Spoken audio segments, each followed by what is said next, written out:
It's Friday, July 5th. It's the day after, and we're hoping that you're still in a meat coma from yesterday because July 4th is all about eating meat until you pass out. I mean, why would you have a side when you can have more meat? It's more about explosions, but meat is important. Meat and explosions. They've outlawed explosions pretty much everywhere. It's It is. disappointing. It is sort of descriptive of the world we live in, where most of the fireworks are illegal in most places to celebrate the freedoms that our country gave us. You know how unsettling it is when you go to Walmart and you buy a bag of fertilizer, and as soon as it's like boop, and then it's just and the cashier has to like put in a code to make it stop beeping because you're buying a bag of fertilizer. And everybody knows that the best way to ring in the freedom of the birth of our country was fertilizer bombs. There goes the monetization. Everybody's Googling fertilizer bomb now. But let's not worry about that. Let's not worry about the erosion of our freedoms. Let's talk about social media, because that's what the new world is all about. Facebook, our terms of service are less confusing now. Really. CNET says the social network isn't changing its policies. It's just trying to explain it better. It's like, look, you're the product. You tell us stuff, and then we use that to sell you stuff. How complicated is this? Also, what is this stock photo? That seems like something Facebook commissioned. Is this supposed to be a firework explosion, or is that a flower? No, I think it's just like some abstract watercolor. It's terrible. If Krista were here, she would critique it, but she's not here. I don't know what that says. But yeah, they are, they see the writing on the wall. They really do. The governments are nipping at their heels, and not even nipping. They're taking chunks. Big chunks. Is the writing on the wall or in the end of month analytics report? Do they still call it your wall? Yeah. On Facebook? Yeah. Writing's on the wall, I get it. The writing is not on the wall in this case because no one is using the wall. So they're doing everything they can to kind of change their image, but they can't really change the problem because that's their business model. So I guess this is one way of doing it, right? You just rewrite some stuff in the terms of service. We need more ethical companies involved in scouring your data to figure out how to use it to make money off of you. That's really what it comes to. Yeah, I don't think those go together. Now, Facebook, up until this point, has been like most of the other companies, at least when it comes to lip service, they like to talk about how they're on your side when it comes to privacy, right? I mean, yeah, we're going to scrape and sell your data, but we would never give it to anybody else except Cambridge Analytica. And one of the big hills that they usually will try to die on is with the government, right? If the government comes for you, we will stand in the way because we don't want to get that reputation. But Facebook may have finally given in. In a world first, Facebook to give data on hate speech suspects to French courts. These are IP addresses and computers and accounts and things that may have been involved in hate speech as it's defined in France, which is a bit scary. Which probably points out some of the immigration problems that they're having in France. Because that's evil and hate speech. And you will be prosecuted for it. And Mr. Zuckerberg will essentially be testifying against you.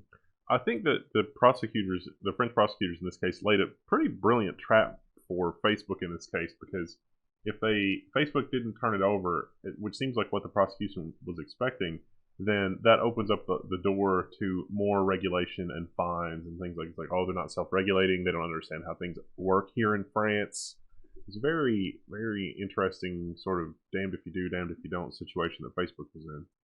But the moral of the story is, for the love of God, don't post anything on Facebook that is even mildly controversial, because it's not safe.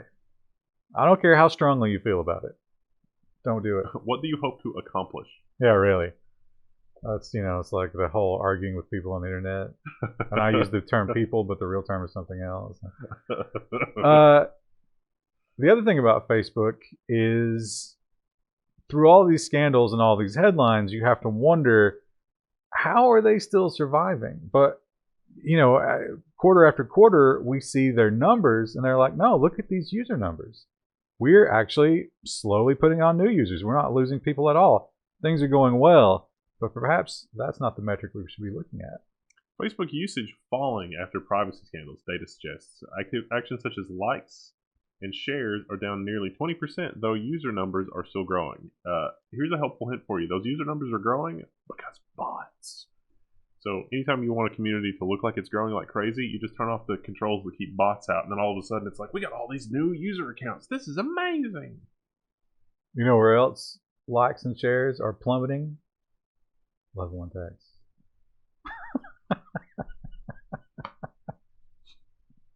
All of YouTube, I guess. We're trying. Oh, there goes our ad blocker. When you work at Facebook, you are probably self-aware, right? You recognize what's going on, and it's bad, especially if you work in the censorship department where you have to try and look at all the horrible stuff like we talked about. Let's be clear, those are contractors, those are not Facebook. Well, of course. But you know, we talked about last week, you're watching suicides and people killing pets and rapes and things like that all day long. And some people have taken interesting routes to vent that frustration. A Facebook contractor was reportedly fired for posting Bruce Springsteen lyrics on their internal network as a response to something that Facebook executives have posted about, we're going to, try to improve the situation and make sure everybody can earn a little bit more money. The Bruce Springsteen lyrics, not being familiar with them myself, didn't really have the same gravity. But if you read them literally, it might have seemed like a veiled threat, which is why they fired him. But I don't think that was really the context. Bruce Springsteen's music is very like small town blue collar suffering type of thing. Like, the rich old man running the factory is keeping us down and killing us and not paying us enough, and the government and blah blah blah. And I can see how a company would be a little bit threatened by that. Mm. But I think you're right in terms of, this is one of those situations where they're like, wait a minute, is this a shooter? I don't understand what's going on here. Is this a shooter? It's a shooter, isn't it? Get rid of them. We can't have that. It can't happen. I don't think it was that at all, but that's fine. No, because they said they were worried Yeah. that he would be a threat to the workplace. They're worried that his line of thinking might catch on. No, I don't think that's not the thing that they were selling. They were selling like, no, this man is a literal threat. Yeah. But yeah, there was probably a lot of that too, where it's like, now this sounds like union talk.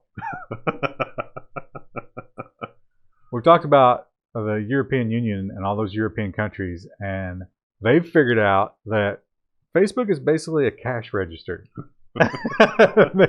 What did you do wrong? It's like, yeah, here you go. And they're all in debt, so it's real easy. When things don't add up at the end of the month, just walk over and take some money out of the cash register. And the latest one is Italy.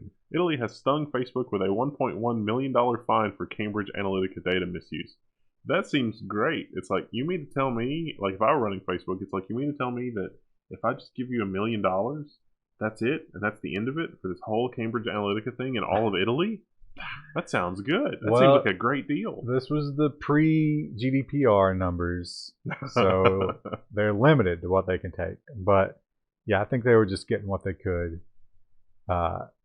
Next time around, it will be quite a bit more. But will Facebook have learned a lesson? And I think we all know the answer to that is no. Yeah, I don't think so. Oh, this is the one I couldn't read. The Financial Times was just like, no. I almost cut this one. It's kind of a rehash of, so it's about Facebook and their Libre coin. So it's Facebook co-founder. Libre coin was shifted power into the wrong hands. This is, like, we already talked about this really, but this talks about Libre coin in places where Libre coin actually would be worth more than their currency. Well, it's the idea that it's not necessarily worth more, but I think it's Gresham's law. Good money, bad money forces out good. And so the idea is you would always trade your local currency for Libra, especially if Libra goes into a mania like Bitcoin. Yeah. Because not only is it more stable and backed by better currencies, but you're immune to capital controls and hyperinflation. So the co-founder loves to crap on Facebook. That's like, I think he probably likes being in the spotlight a little bit, and no one cares about him because he's the co-founder. He's like the the Pete Best of Facebook. I don't even know who that is. That's the fifth Beatle. They kicked him out right before they hit. Oh, okay. And so his whole life, well, he actually released an album called Best of the Beatles because his name is Pete Best. And he was just trying to write, So that guy just loves to be in the spotlight. So they call him, like, you got a soundbite on this? And he's like, yeah. Let's see. What do they want to hear? It's bad, But he's probably not wrong. However, all of his arguments point out what every other cryptocurrency has advertised themselves as. They're like, yeah, this is the problem. Here's how we're going to work around it. Capital controls are a problem. Here's how we're going to work around that. So Facebook probably doesn't want to say that because that would be. I guess what's stopping people from doing that now with Bitcoin? Just that's more legit because the larger names are involved. Yeah, and well, think about, okay, you're a Greek peasant, and you're going to explain to your aging grandmother who you're trying to send all your money to in another country. No, you have to download a wallet. And do you have 100 gigabytes of free space? Because you need to get all of the past blockchain and download it. And then I'm going to say, okay, there's a 100-digit code that you've got to give me, and it has to be exactly right. But with Facebook, it's just like, here you go. Take it. That's all the Facebook news. If you hated that, it's over. Timestamp. I'm sorry. Now let's talk about YouTube and the YouTube recommendations, which are oft maligned for leading you down dark paths. We've literally complained about this. I can't tell you how many times. So Bloomberg is saying YouTube lets users override recommendations after criticism. Listen, it's not the criticism. People have been criticizing this for the better part of 10 years. It's like you go and you get channels in your recommendation, and it's like, I don't want to see this terrible channel that has it's just I don't know, it's like the clickbait viral terrible stuff that's like on the trending tab usually is pretty bad. And so you're like, I don't want to see the channel ever again. And it's like, cool. And then you reload the page. And it's like, hey, you want to see this? And it's like, that's from that channel that I just told you that I do not want to see. And so finally, somebody pointed out that a lot of the stuff that it's recommending is stuff that the algorithm thinks is highly engaging, but that's actually the worst sort of content. And so now YouTube is like, you know what? We should maybe respect what people ask for. So now you can blacklist an entire channel, and it just simply will never show it to you again. Please do this for Google Music. Oh my God. In the recommended new releases, you can downvote every song by the artist, and it will be like, hey, here's a recommended new release. It's that thing that you hate. And you can't get rid of them. And I don't understand why. It makes no sense. It's terribly done. That's engagement. You're clicking on that and you're engaging with those things. That is great in the eyes of the algorithm. Yeah, I guess so. I mean, isn't that just the literal, isn't this what Kafka warned us about? Like the Kafka,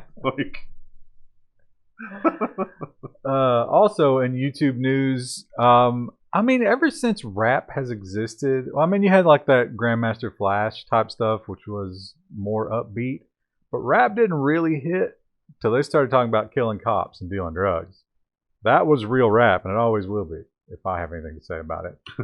And in the UK, because they are under a more oppressive government, they don't rap about shooting people because they can't. They rap about stabbing people. And YouTube has stepped in.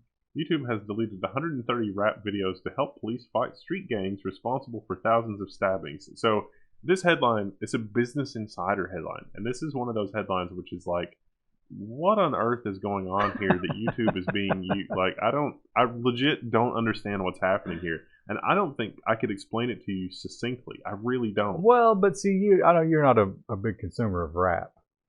But rap has always been about, some rap has always been about violence.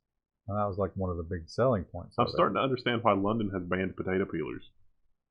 Yeah, well, I don't think these guys are using potato peelers. But anyway, more and more, because all the gangster rappers from the 90s were not real gangsters. I hate to ruin it for you. It was like the World Wrestling people. Snoop Dogg did have that murder trial. And 50 Cent did get shot a bunch of times. So there's some outliers. But for example, Ice Cube, as we've seen, he's in Disney movies now. You know? He wasn't that hardcore. He was an educated, like, middle class young man. And they told the stories of the people on the street, but they were not those people. So it was kind of okay. But with things like YouTube, the literal gangsters are now making music and talking about real things that are happening. There's no barrier to entry. So they're talking about real things that they're doing. Yeah, I got the impression that, like, the two gangs were having a rap battle, and it's like, okay, that's a great way to take, like, that doesn't seem like normal gang activity. But then the rap battle is describing the events wherein there was a knife fight on the underground tube or something. Did you know in Mexico they've got this thing, like, I can't remember what it's called, but you write songs about criminals or crimes, and sometimes one cartel will, like, come to you and be like, you're going to write an amazing song about our leader, our cartel leader. And you can't say no. But if the song is too good and it gives that cartel leader a bunch of fame, a rival cartel might kill you for it. I shouldn't laugh about that because that's actually horrifying. That's but dark. What sort of a terrible world do we live in? Yeah. This is just completely insane. This article talks specifically about how, like, one poor kid was kidnapped and tortured for material for the videos, and so I get why police are taking it down. But good lord, London, what are you doing? I mean, we have this problem too. Yeah, but I mean, there was. Have you ever seen the video where they're filming a music video, and they decided to bring all their guns to the local park to film a music video, and then the cops raided them, and that made it into the music video. So, street cred, man. Twitter. Let's move on to Twitter. And Twitter has introduced a controversial new policy that affects maybe its most famous Twitterer. Twitter says it will label tweets from Trump and other leaders that break its rules. So normally you get censured or sanctioned by Twitter, but with President of the U.S., when he does something, like, it's a weird situation. So now they're just going to label it and be like, this violates our policy. How many other world leaders? Well, you've got that Duarte guy. He'll get it. Yeah. Trump will get it. Who else is controversial enough? All of North Korea. Oh, you think Xi will get it? Yeah. Oh, no, he won't like that. He'll ban Twitter the first time that happens. Putin? You think Putin will get it? Is he on? He's not on Twitter. I don't think he cares. You don't think he's on Twitter? They have their own thing, right? Yeah. He might be on Twitter. I'm sure there's fake Putins on Twitter. Speaking of Trump, this week Reddit has finally taken the step to ban one of the most popular subreddits, the Donald. The Reddit has quarantined this pro-Trump subreddit over anti-police threats. They actually posted some of the threats in the article. Usually it's like, oh, there's just lots of things happening, but this is interesting. Interesting. Well, it's do you know what it's based on? It's based on that Oregon climate change vote. Well, they were calling for a lot of violence against the police, according to the moderators, and some of the messages are, like, super terrible. But that's from people. Because, so in Oregon, they had a climate change vote. There was that cap and trade stuff. And the Republicans were in the minority. So in order to skip the vote, they just went into hiding. And they have this law in Oregon that the leader of the House or whatever can actually enlist local law enforcement to try and track down absentee lawmakers to make them come to the vote. And the lawmakers said, we're not coming. And so the state police were mobilized. And then the militias joined in on the side of the Republican lawmakers. So they were talking about that. So it was cop killing in the context of a very convoluted political situation. That's crazy. Yeah. Oh, yeah, it's crazy, all right. That's a perfect word to describe it. Anyway, it's been quarantined.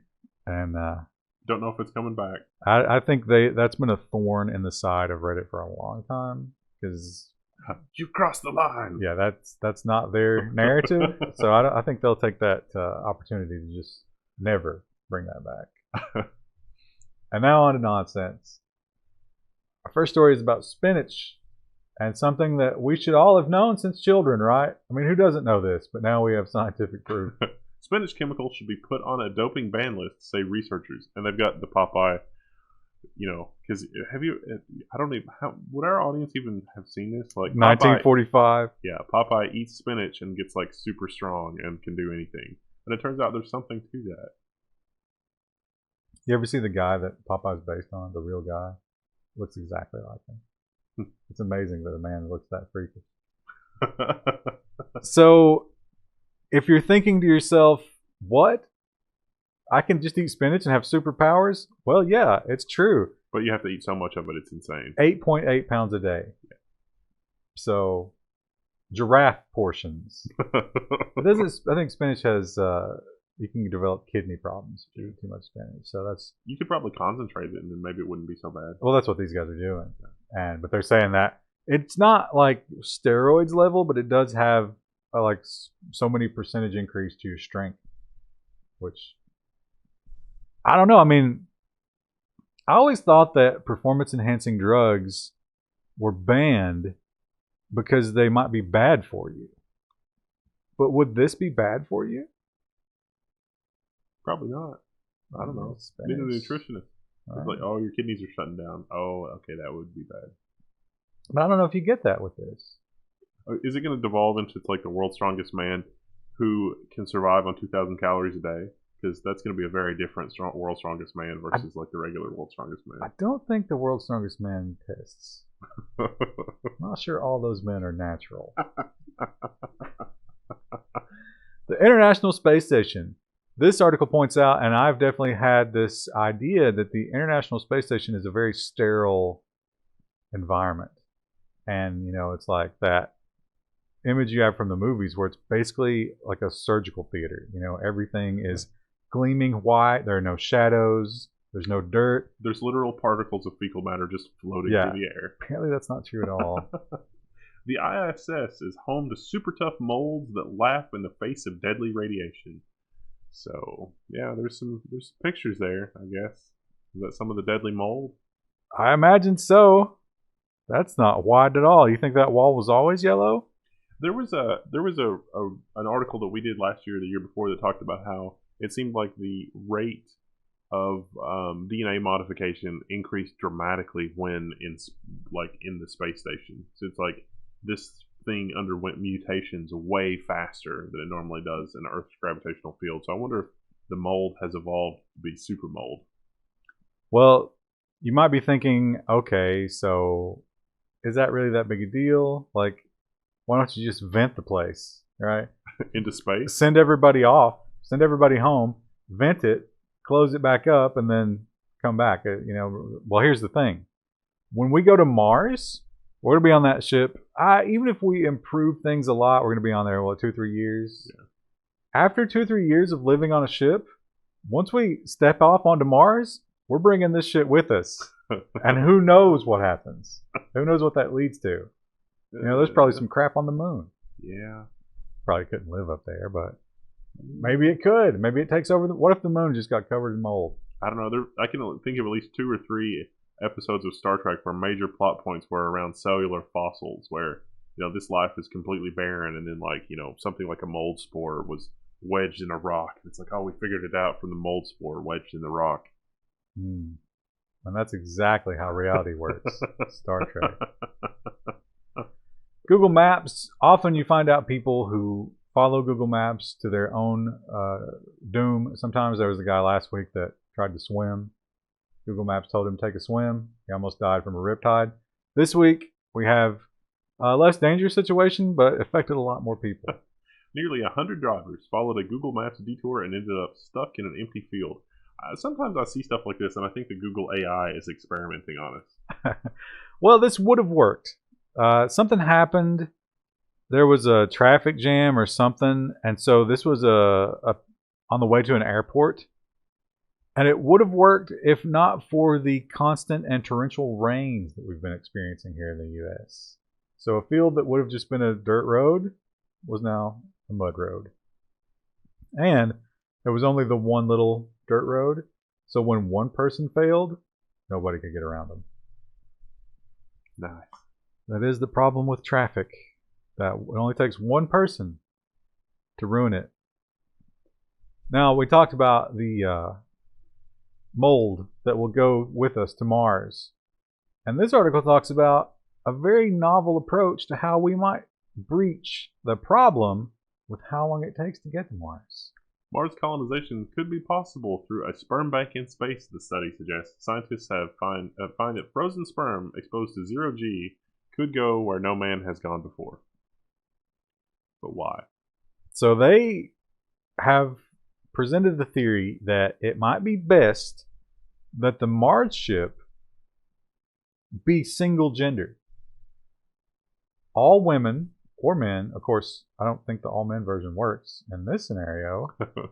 But if you have a ship, all women on a Mars colony ship, they fly to Mars with frozen sperm, and they use said frozen sperm to colonize on Mars and create more people.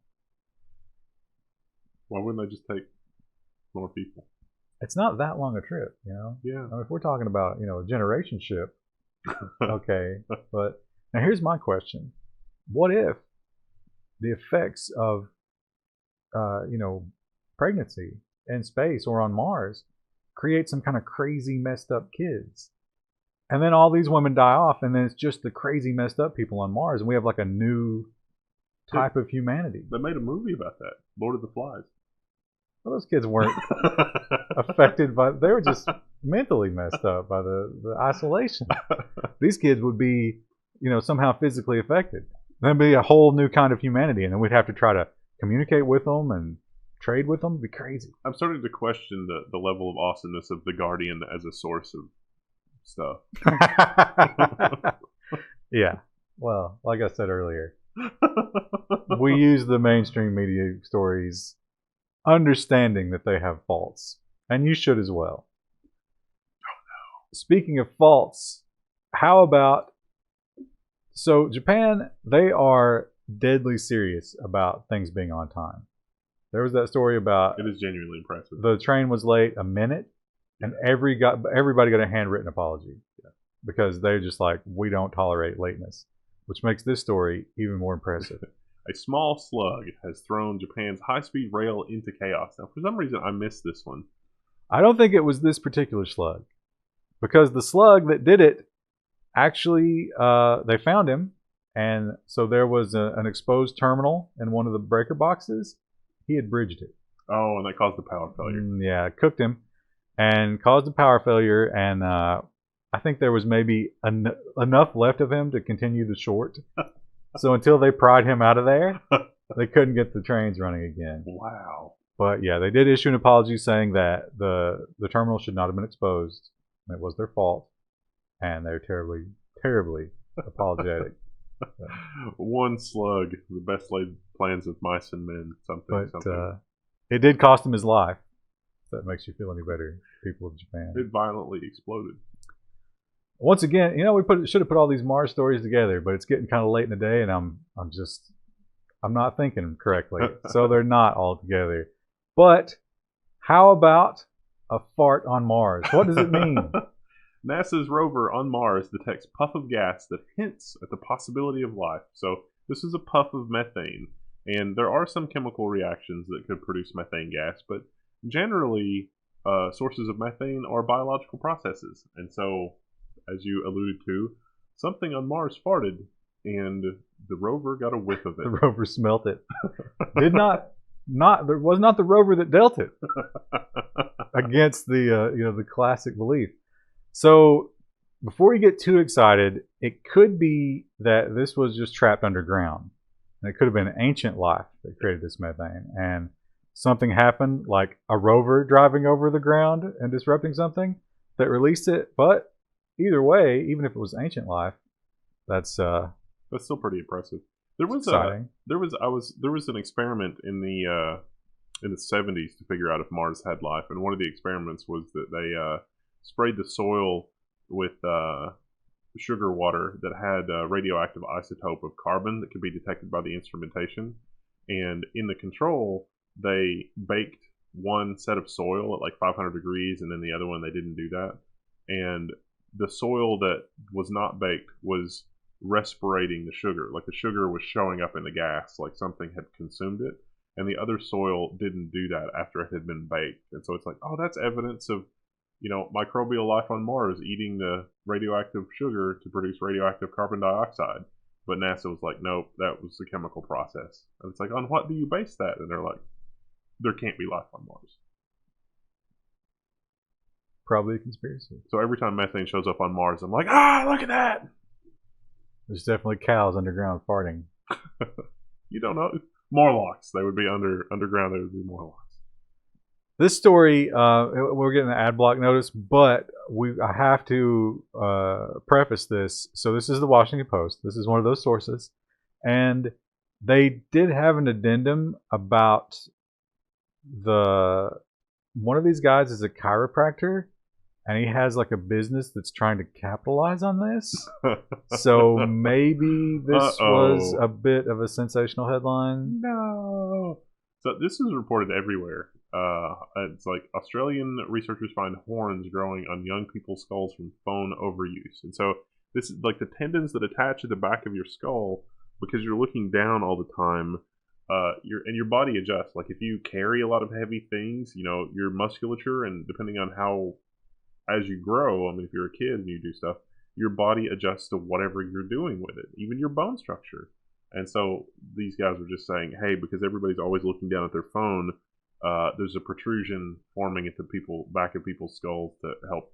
And that's not really evolutionary per se. That's just it basically helps you hold that position without straining the muscle constantly.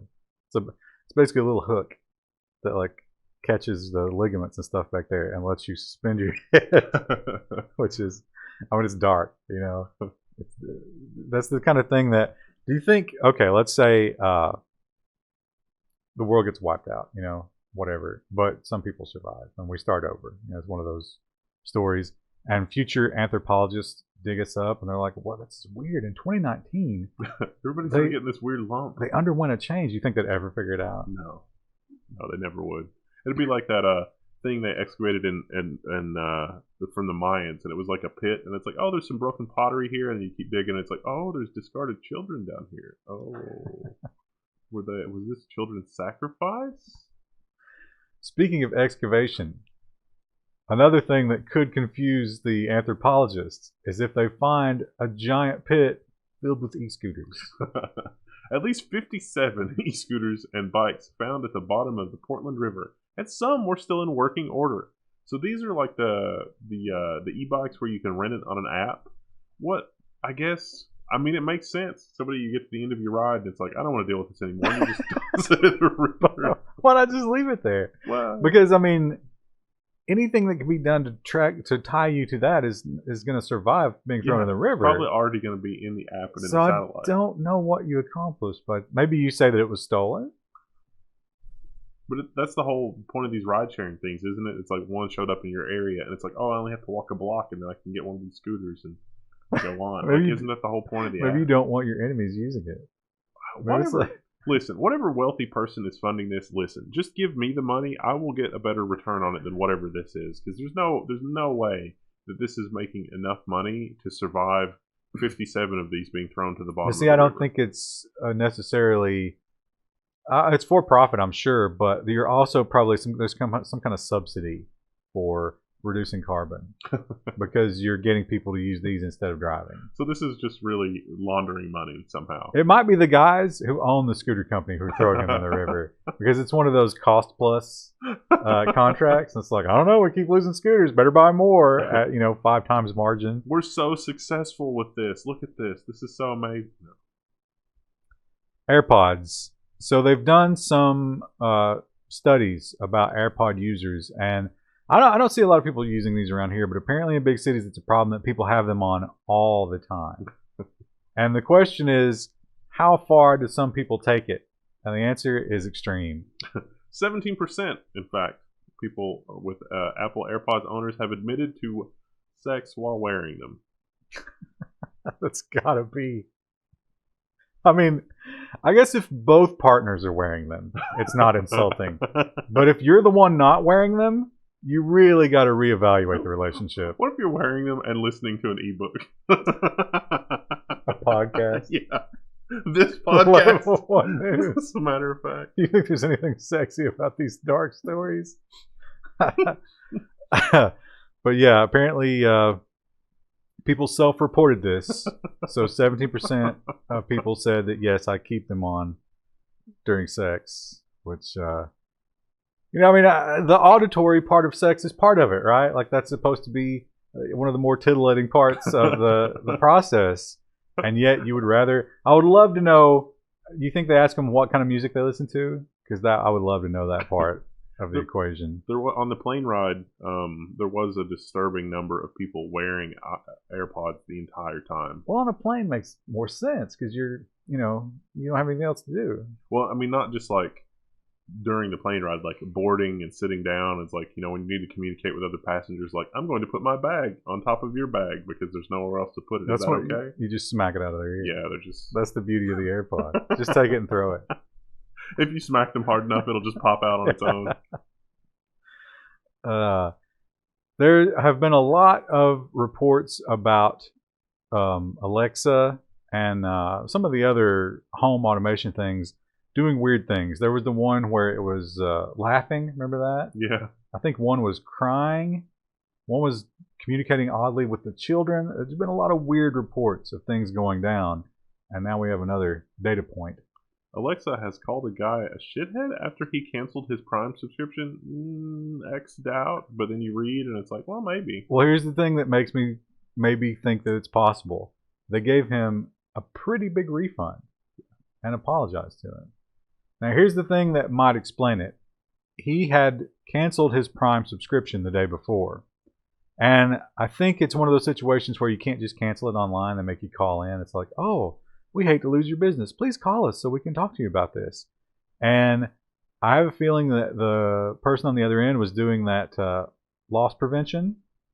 Is that what they call it? Yeah. And where they do everything they can to not give you what you want. And he maybe got a little terse with them. And they made a note on his account. A note that they didn't know was available to Alexa. So I would like that note to be available to me, not just Alexa. I mean, I'm speculating. That might not be what it is at all. But how else do you explain it? So, Mr. Shithead, I think he got like £300 refund for his Prime year. Have you ever done e-ticketing? Yes. They have that new concert ticket thing where it's constantly shifting. That seems really annoying because you have to have a phone. But they are trying to convince people here, this was the UK, I guess, to go with e-ticketing. Paperless, right? Got to save the earth. However, this poor lady has a story that might talk you out of it.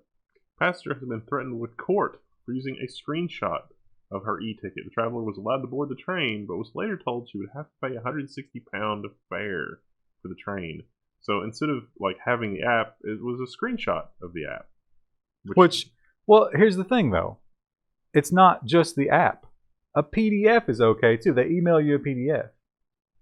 Is a PDF not essentially a screenshot? So this was a situation where she boarded a train and it was fine. But then there was some sort of disruption, so she had to do a layover type deal. I don't know what do they call that in train world. Anyway, she couldn't go directly to her location. She had to go on 2 more trains, I think, and the next one was fine. The final one, she got this ticket Nazi who was like, no, this is a screenshot. I know a screenshot when I see it. And the one was like, yeah, but I mean, I'm kind of stranded here if you don't let me on the train because everybody else has been fine with this. And they had a big thing, and they actually sent her a bill, which she paid under protest. When they found out about it, they were like, oh, actually, we do allow this, and that's weird, although the official policy says no, so she kind of was right. And it seems like nobody knows. She did get her money back, but what a terrible mess. She has sworn off e-tickets, as you might imagine. Here's a story that definitely shows the rapid decline of human civilization. Oh, selfies are now 5 times more deadly than shark attacks, according to this report. So people are trying to take selfies with stuff going on in the background and doing things like walking in front of buses or walking off of ledges or That's something like this, perhaps. yeah. So it's not a good situation. Yeah, and I thought they had some better pictures, but they don't. But yeah, people, dangerous animals, heights are a big one.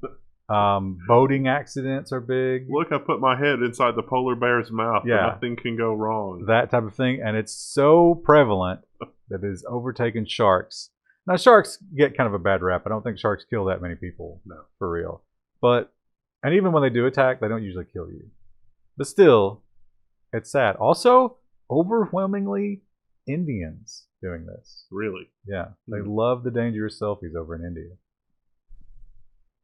But I wouldn't think that was true based on the number of times that I've seen somebody almost die in a metropolitan scenario trying to take a selfie, like wandering in the middle of traffic or in front of a bus or whatever. Do you ever see that Indian traffic? Oh yeah, I guess that's true. Or like it is a little bit more dangerous. hanging off one of those trains that's 5,000% overloaded. Yeah, taking a selfie at that scenario is probably not a good idea. I included this story, and I forgot that Krista wasn't going to be here, but I thought it'd be fun to see her reaction to this. Wedding loans are financing an already indebted America. So, I remember a time when banks wouldn't loan out money for this kind of thing. I mean, with most loans, you expect to have some sort of appreciation or return, right? Or there's an asset involved. But here, there's none of those things. Yeah. In fact, statistically, 50% of these loans are going to be for failed marriages. Yeah. So why would you do this?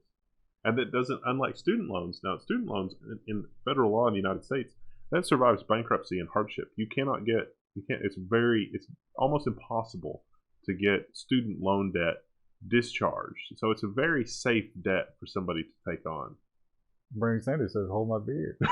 Although he is going to pay them. Yeah. He's going to pay them with our money. Yeah. Tax dollar money. But, a loan for like a destination wedding, like that's messed up. Like why, at what point, like culturally, we don't need that. How dare you? They had a quote from some girl in there. She's like, they're coming down, man. I just felt like we needed a magical day. Oh, I can't look at it because of ad block. But yeah, that's you can have a magical day without spending that much money. No, you have to have acrobats and an open bar and all of those things. You have to have a magician. You have to get like some, I don't know who the hot new wedding singer would be. I'm drawing a complete blank on who would be that. Oh, Celine Dion. You have to have Celine Dion do your wedding performance. Wow.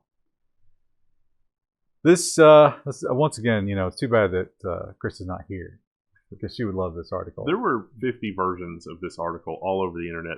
Everybody was super. Wow. This dominated my news feed when it popped up. It's so salacious, it's guaranteed to click. But before you hear about it, I'm sorry to tell you, if you hear this and you get excited, I'm sorry to say it's already gone. The creator of the Deep Nude, an app that undresses photos of women, has taken it offline. An app that algorithmically undresses images of women was taken down by its creator, citing server overload and other potential harms. Now, undressed is in quotes there, for good reason. Because what this did is it was basically one of those adversarial networks. And it had a giant library of nudes in it. Because that's easy to do on the internet. So it would take your picture of the girl, and it only works for girls not because of sexism, but because of the overwhelming ratio of nudes of women versus nudes of men. They did not have enough man nudes to make the network work for men, which is hilarious. But it would take the picture of the girl, figure out her position, like what, how she was working. They also admitted that it doesn't really work if she's not facing forward. It really only works if you have like, a front profile, or not profile, but like a front forward-facing picture. It finds nudes that fit her body type and skin tone and stuff like that, and then substitutes them in and creates an AI-generated nude person. So it doesn't necessarily look anything like Was this the one? Scroll down a little bit. No, no. Okay. So the one There are no examples. the one that I saw of this, the article author, had used about 50 pictures of Taylor Swift. And they were just like, this is incredible. This is absolutely incredible. I can't believe it does as good of a job with it. And it was just Taylor Swift over like the last 10 years. Did they show the nudes? No, well, they had cropped it such that, but yeah. Well, then how do we know if it's any good or not? But yeah, this thing, it's also not new. So this app has been out for a while, Yeah. and no one cared because, again, it's not that great. But somebody did a story. I think Vice might be the ones that broke this, right? And after Vice did the story, they got so many downloads that it crashed all the servers. And then they started getting a bunch of press, and people lashed out at them. Get that big Amazon bill because a million people have downloaded it, and it's just like, oh no. And so now they have refunded all the money and promised not to do this ever again. Oh no. Okay, so there's some big news happening on Sunday. So we're going to have a video out on Sunday. A lot of content out on Sunday. Look for that. And that's it for the news this week.